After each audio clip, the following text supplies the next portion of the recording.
어제 저녁 군산의 한 빌라에서 한 여성의 시신이 발견됐습니다. 범인은 여성의 남자친구였던 40대 남성으로 살해 후 1년 가까이 시신을 숨겨왔는데요. 이 남성의 범행이 뒤늦게 드러난 충격적인 이유를 지금부터 자세하게 알아봅니다. 예, 어제 저녁 전북 군산에서 40대 남성 이모 씨, 이 여자친구를 살해한 혐의로 경찰에 긴급 체포됐습니다. 오늘 하루 종일 많은 사람들의 입길에 올랐던 사건인데 그만큼 내용이 충격적이었습니다. 네, 긴급 체포된 혐의는 살인과 사체의 은닉이었고요. 지난해 10월 21일이었다고 합니다. 군산에 있는 한 빌라에서 당시 여자친구였던 40대 여성을 목을 졸라 살해한 다음에 김치 냉장고에 사체를 은닉했던 혐의인 겁니다. 1년이 가까이 된 상황이고요. 두 사람은 직장에서 만나서 그 사건 현장이었던 빌라에서 함께 살고 있었었고 범행이 일어났을 때는 둘 다 직장은 그만둔 상태였다고 합니다. 예, 정말 끔찍하죠. 여자친구를 살해한 후에 김치 냉장고에 넣어서 1년 가까이 숨겨왔습니다. 오늘 오후 영장실질심사에 왔는데요. 취재진 앞에 뭐라고 했을까요? 직접 들어보시죠. 왜 죽이셨어요? 선생님, 시신은 왜 숨기셨나요? 피해자한테 하실 말씀 없으세요? 냉장고까지 따로 구매를 하셨잖아요. 범행을 좀 계획을 하신 건가요? 피해자한테 하고 싶은 말 없으세요?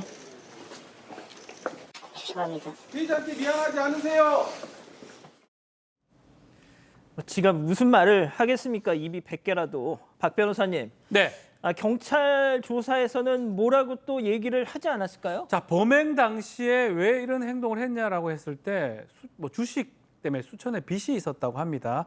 그것 때문에 여성 피해자하고 다퉈서 목을 졸라서 살해한 다음에 잠시간 며칠간 시신을 방치하다가 새로 구입했던 김치 냉장고에 지금까지 한 1년간 보관을 했고요. 실제로 발견 당시 시신이 부패가 전혀 되지 않았다고 합니다.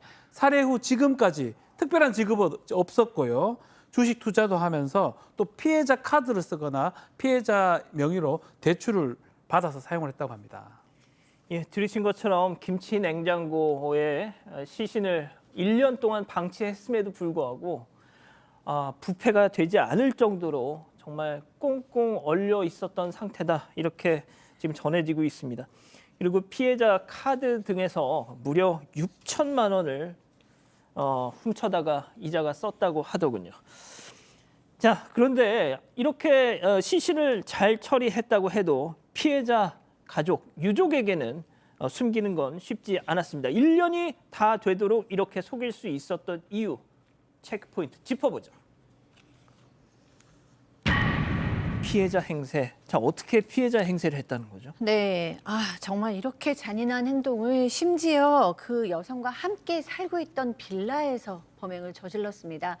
범행을 저지른 후에도 월세를 꼬박꼬박 냈다고 합니다. 그 집주인에게 월세를 내서 들키지 않기 위해서 이런 행동을 하고요. 또 이 피해자 행세를 했다고 합니다. 그래서 피해자 가족들한테 연락이 오면 바쁘니까 연락하지 마라, 뭐 이런 식으로 답장을 하고요. 그리고 피해자의 카드도 계속해서 사용을 했다라고 합니다. 그러니까 가족들이 피해자의 사망을 의심하지 못하게 이렇게 한 이유로 추정이 됩니다. 그리고 막 피해자가 살아있는 것처럼 그런 말투로 얘기를 했습니다. 피해자 가족들은 계속해서 그런가 보다 믿다가 너무 이상해서 어제야 처음으로 경찰에 실종 신고를 한 것입니다. 자, 아무래도 가족들하고 이렇게 무슨 연락을 하는데 자꾸 이 딸이, 이 언니가 톡으로만 응대를 하고 통화를 할 생각은 하지 않으니까 분명 그랬을 겁니다. 아니, 전화 통화 좀 해, 집에 좀 와. 그런데 한사코 거부했겠죠.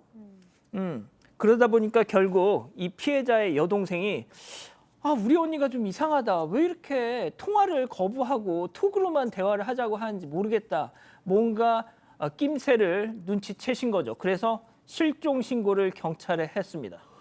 자, 그런데 이 범인 이모 끝까지 범행 사실을 숨기려고 이런저런 또 시도를 했다고요? 네, 맞습니다.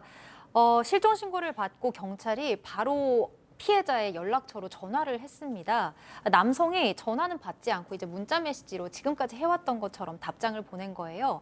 하지만 경찰이 끈질기게 이제 통화를 해야만 합니다라고 하니까 남성 옆에 있던 현재 여자친구, 그러니까 지금 만나고 있는 여자친구에게 피해자인 척 경찰과 대신 통화를 해달라고 부탁을 했습니다.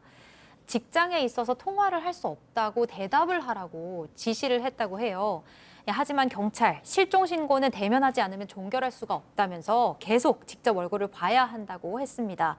그러자 이상함을 느낀 여자친구, 그러니까 현재 여자친구가 남성에게 무슨 일인지 추궁을 했습니다. 그리고 남성, 사람을 죽였다고 범행을 실토했습니다. 아, 그러니까 야, 네가 대신 좀 경찰하고 통화 좀 해줘. 그러니까 여자친구가 아, 너 도대체 무슨 짓을 했길래 나한테 그런 짓을 시키는 거냐 했더니 여자친구의 추궁에 아, 실은 내가 전 여자친구를 이렇게 죽였다라고 실토를 했고, 자, 그걸 이 여자친구, 현재의 여자친구가 지인한테 아, 고민이 있다. 나랑 지금 만나는 어떤 남자가 전 여자친구를 살해했다고 실토를 했다. 근데 그 지인이 경찰에 이걸 알린 거군요. 네, 그렇습니다. 사실 그 과정에서 추가 범행이 있었을지도 모를 그런 아찔한 좀 상황이긴 했는데 어쨌든 그렇게 최초로 신고가 들어간 게 어제 저녁 7시였고 20분 정도 지났을 때 경찰에 출동을 했습니다. 남자친구, 그러니까 그때 제 신고 처음 털어놓았던 현재 여자친구가 살고 있는 집으로 찾아갔었고 이미 여자친구에게 다 범행을 털어놓은 후라서 그런지 경찰이 현관문을 두드리니까 순순히 나와서 체포에 응했고 시신을 은닉한 장소도 알려줬다고 합니다. 그렇게 해서 어제 저녁 8시 알려진 장소에서 전 여자친구의 시신을 발견했고요. 이제 국과수에 부검을 의뢰해 놓은 상황입니다. 이 범행 과정에서 1차적으로 뭐 살인 사실은 털어놓긴 했는데 경찰에서는 금융계좌 분석 그리고 휴대폰 포렌식으로 정확한 사건 전말을 파악을 하겠다라는 거예요. 왜냐하면 이게 혹시라도 처음부터 금품을 노린 살인이라고 한다면 단순 살인이 아니라 강도 살인으로 바뀔 수도 있는 상황이지 않습니까? 법원에서 현재 구속영장을 발부해서 구속된 상황입니다. 특별한 직업 없이 주식 단타 거래로만 생활을 해왔습니다. 피해자의 카드 등에서 무려 6천만 원을 빼다 썼습니다. 그리고는 살인을 했습니다. 자, 신상 공개에 대한 고민도 좀 해봐야 되겠죠.